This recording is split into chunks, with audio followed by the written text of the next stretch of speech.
పేరు హబీబా, మాది వింజమూరు, నెల్లూరు డిస్టిక్. నేను అర్ధరాత్రి నేను పనుకొని ఉంటే కింద సౌండ్ వచ్చింది. ఇంకెవరని తాళం తీస్తే ఇంకొక అబ్బాయి వచ్చేసి నా చేతులు పట్టేసుకొని ఇంకా నన్ను లోపలికి రావాలని ప్రయత్నిస్తే నేను చాలాసేపు గట్టిగా తలుపు అలాగే పట్టేసుకున్నాను.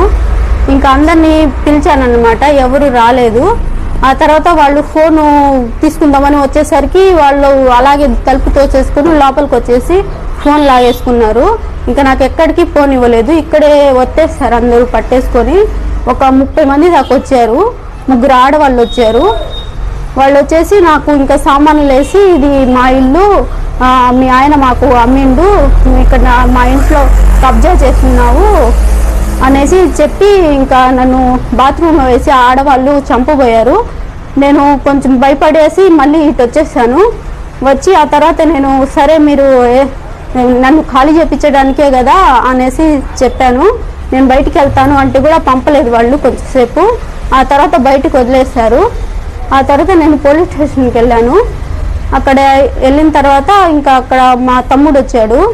వచ్చి ఆ సార్కు కంప్లైంట్ తీసుకోండి సార్ అంటే, మళ్ళీ లేదమ్మా పొద్దున్నే రండి 7:30 అని చెప్తే నేను వచ్చేసాను. అది సార్, నేను 110కి ఫోన్ చేశాను. పోలీసులు వచ్చారు.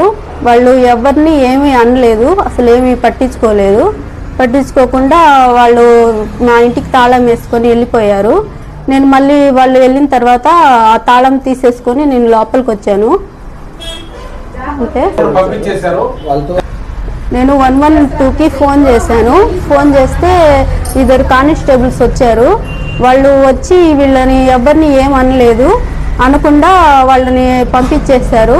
అలా చేయకూడదు కదా, ఎవరైనా వాళ్ళని తీసుకొని వెళ్ళి అక్కడ పోలీస్ స్టేషన్లో పెట్టాలి కదా. వాళ్ళు ఏం పట్టించుకోలేదు, వాళ్ళకే వెళ్ళిపోండి అనేసి అందరినీ పంపించేశారు వాళ్ళే. అంతేనా?